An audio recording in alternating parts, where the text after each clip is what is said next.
ሃይ እንዴት ናችሁ? ዛሬ ለየት ባለ ቪዲዮ መጥቻለሁ።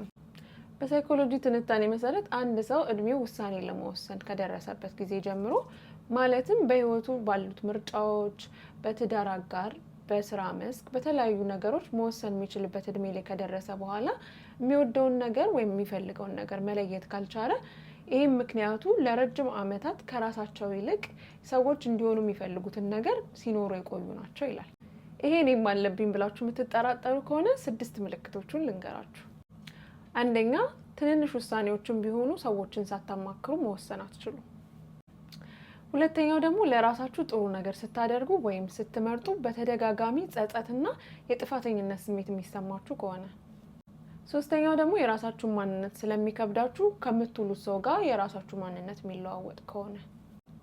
አራተኛው ደግሞ ጸብን ወይም አለመግባባትን ለማስወገድ ስትሉ ብቻ የራሳችሁን አመለካከት ማንጸባረቅ የማትችሉ ከሆነ። አምስተኛ፣ ደጋግማችሁ ራሳችሁን መጠራጠር። ስድስተኛውና የመጨረሻው ደግሞ በስራ ቦታችሁ ወይም ደግሞ የተለያየ ነገር የምታከናውኑበት ቦታ ላይ ሰዎች እንዲያደርጉ ካላላችሁ በስተቀር ራሳችሁ የምትሰሩት ነገር የባዶነት ስሜት የሚሰማችሁ ከሆነ። መፍትሄ ብሎ ያስቀመጠውን እዚህ መጽሐፍ ላይ በሚቀጥለው ቪዲዮ ይዤላችሁ እመጣለሁ።